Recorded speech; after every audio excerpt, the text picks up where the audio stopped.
मेरे प्रिय साधकों, गुरु भगवान की जय, माँ बगलामुखी की जय, श्री कृष्ण की जय। मेरे प्रिय साधकों, मैं आशा करता हूँ कि आप अपने परिवार सहित अपने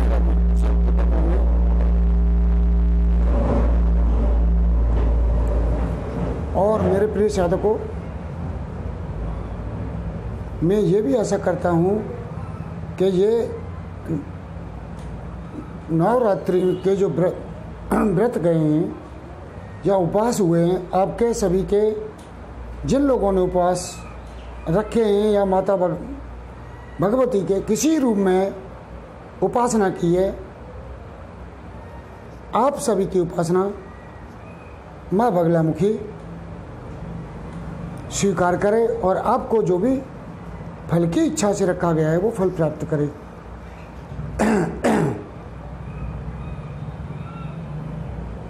आगे साधकों, आज कई दिन बाद वीडियो बना रहा हूँ मैं, क्योंकि मैं नवरात्रि से पहले बाहर चला गया था साधना के लिए, तो आज ही लौटा हूँ और लॉकडाउन की वजह से साधकों वो साधना मेरी अधूरी रह गई और फिर 4-6 दिन बाद हो सकता है मैं यहाँ से निकल जाऊँ दोबारा। तो मेरे प्रिय बंधुओं, यह साधना आपको मैं महाभूत कुल सुंदर की साधना बताने जा रहा हूँ साधनाओं की श्रृंखला में। इससे पहले मैंने एक साधना आपको बता रखी है, भूत कुल सुंदर की साधना। यह साधना और वो साधना दोनों एक ही सम साधना है, वो थोड़ा सा डिफर है साधकों। मैं एक बात और यहाँ स्पष्ट करना चाहता हूँ। पहले वैसे भी वीडियो में मैं कह चुका हूँ कि साधकों की जिज्ञासा रहती है कि कोई भी साधना अगर माँ के रूप में की जाए तो माँ के समान ही साधक का लालन पालन पोषण करती हैं, और बहन के रूप में की जाए तो बहन जैसा ही वो साधक से बर्ताव रखती हैं, व्यवहार करती हैं। और प्रेम का और पत्नी के रूप में रखी जाए, यहाँ साधकों को डाउट होता है। तो साधकों, मैं आपको यहाँ स्पष्ट करने जा रहा हूँ इस डाउट के लिए कि साधकों, अगर कोई भी साधक पत्नी या प्रेम का रूप में साधना करता है और ये कहता है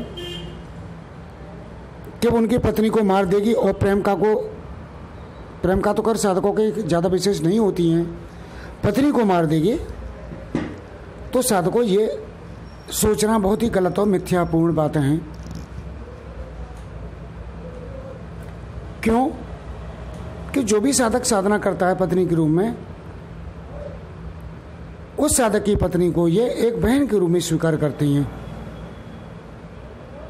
और साधना के समय या साधना पूर्ण होने के बाद साधक की पत्नी का जितनी भी बीमारी हारी होती है, जितने भी कष्ट होते हैं, लगभग दूर हो जाते हैं।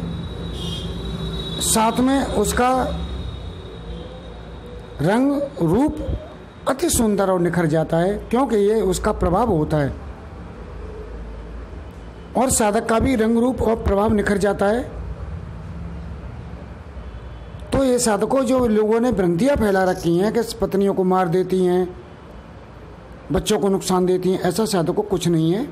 हाँ, ये जो प्रेत आत्माएं होती हैं, ये प्रेत आत्माएं नफरत करती हैं पत्नियों से और बच्चों से। ये अवश्य उन्हें नुकसान पहुंचा सकती हैं, ये नहीं पहुंचाती हैं साधकों, क्योंकि ये जो साधना मैं बताता हूँ, ये साधना है प्रेत आत्मा की साधना नहीं है। ये तो हजारों लाखों साल पहले उच्च कोटि की एक साधकाएं थी, जिन्हें उच्च लोग प्राप्त हैं, और देवी की गण बनी हुई हैं। कोई कहीं है, कोई कहीं है, जैसे कोई पार्वती की हैं, कोई दुर्गा जी की हैं, कोई बगलामुखी की हैं। अब मान के चलिए बगलामुखी की ही 26 शक्तियाँ हैं उनके साथ। तो साधकों, ये भ्रांति है, लोगों ने फैला रखी है, ये भ्रांति से आप निकलिए। अब मुझे देखिए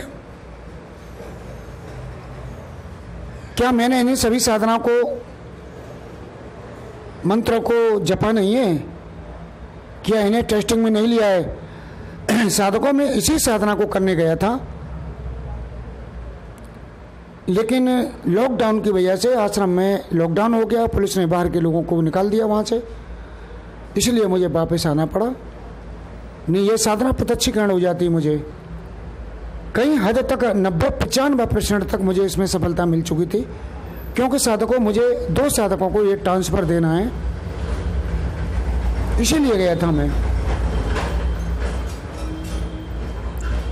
तो इस साधना के बारे में मैं साधकों आपको कुछ बताना चाहता हूँ, थोड़ी सी बात है।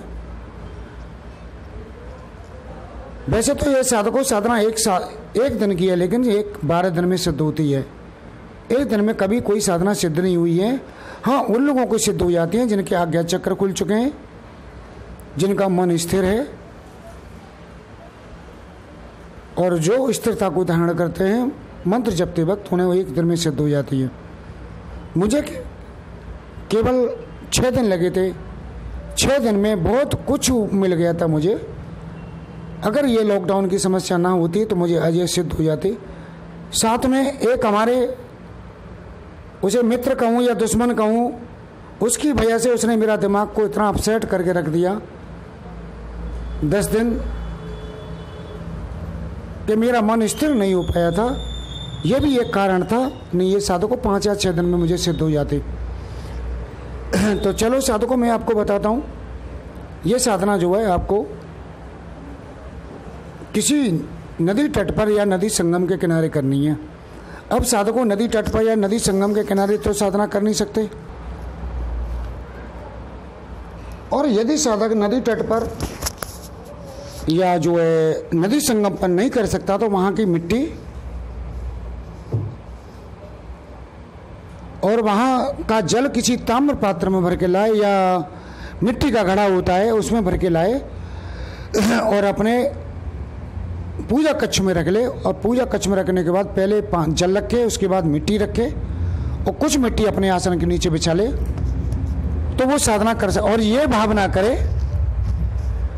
कि मैं नदी तट पर ही साधना कर रहा हूँ, तो उसकी साधना, ये मान लीजिए साधकों, जो नदी तट पर साधना कर रहा था या संगम में कर रहा था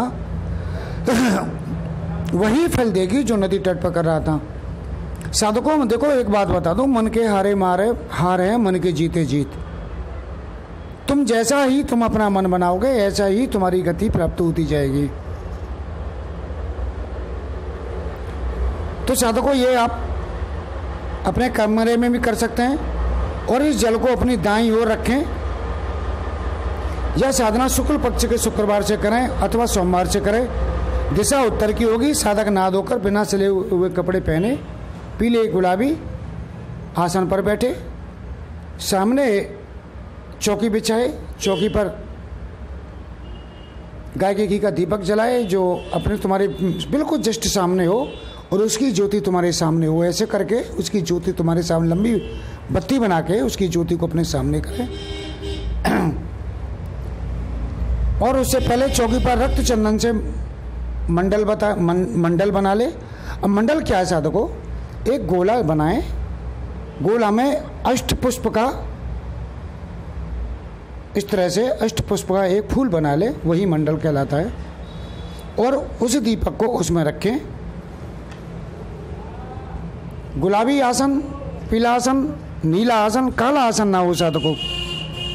नीला आसन का प्रयोग करें, हो सके तो नीले कपड़े का प्रयोग करें इसमें, और नीला ही आसन प्रयोग करें, क्योंकि यह तंत्रोक्त विधि की साधना है, क्रोध भैरव द्वारा संपूर्ण साधना है। और गुग्गुल की धूप देके साधक 8000 मंत्र रोज जपे। जब सुंदरी देवी आए तो उसे जामुन के रस से अर्घ प्रदान करें। और जामुन का रस क्या है? जामुन के पत्ते ले आए, जामुन तो मिलेंगी नहीं। और जो साधक जामुन के समय साधना करना चाहते हैं उनका जामुन का रस ले आए, जामुन लें, जामुन का रस निकाल लें, और रस निकालने के बाद वो साधना कर सकते हैं।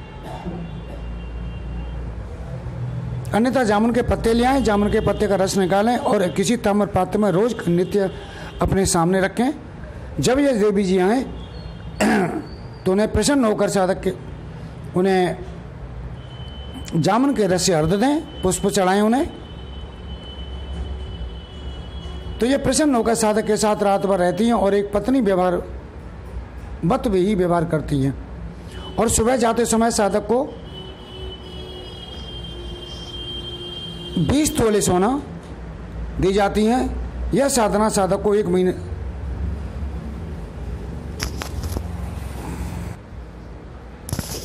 इस साधना को साधक जीवन भर करते रहे, और जीवन नहीं भर न करे तो सिद्ध होने के बाद भी 1 महीने तक लगातार साधक 30 दिन तक इसे करता रहे।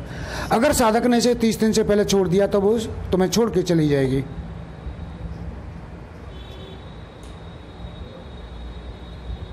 इसमें फूल गुलाब की माला, कन्नेर या गुलाब के फूल का प्रयोग करे साधक। साधकों, एक बात मैं आपको बता दूं, यहाँ बहुत ही गहन बात बता रहा हूँ। आपको कहीं किसी को ढूंढने की जरूरत नहीं है। आपकी हमारी जो अंतरात्मा है वही ब्रह्म है, वही पर ब्रह्म है, वही ईश्वर है।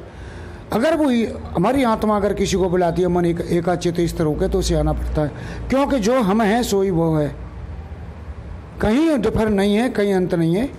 और आप साधक जो मंत्र जपें, मंत्र में या तो सुंदर छवि मन के द्वारा कल्पित सुंदर छवि का वर्णन करें, अथवा मंत्र जो है सुंदरी देवी के जपें और श्री कृष्ण की छवि का अपने अंदर धारण करके उन्हें देखते रहें। साधकों, बहुत सुंदर और बहुत ही अच्छी साधना है। मैं बता चुका हूं कि ये लॉकडाउन की वजह से साधना भंग हो गई।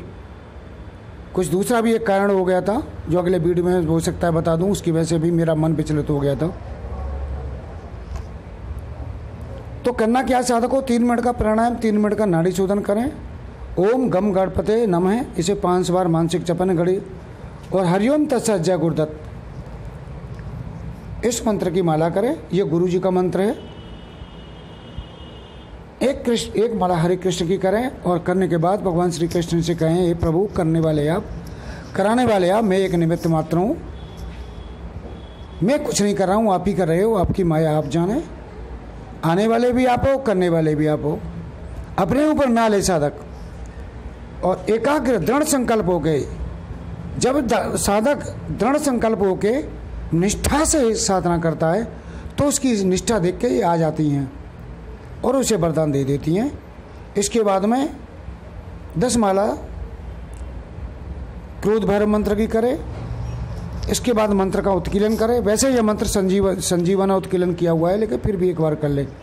इसके बाद इसका आवाहन करे, ओम ह्रीम हुम हुम, ओम ह्रीम फट फट सर्वभूति नाम भगवतो ब्रजधरस्य समय अनुपालय हन हन बद बद आक्रम आक्रम भाव भाव रात्रि शमशान वासनी आगच्छ शीघ्र हुम फट। इस एक मंत्र की 1 माला करे। 1 माला करने के बाद इनका आह्वान करे, और आह्वान करने के बाद इनकी 8000 मंत्र जप करे। बहुत सुंदर साधना है, छोटा सा मंत्र साधकों, तो जो है हो जाता है। इसके साथ ही मैं अगले वीडियो में आपसे मिलता हूँ। ये वीडियो कैसा लगा मुझे बताना। हरे कृष्ण हरे कृष्ण हरे कृष्ण।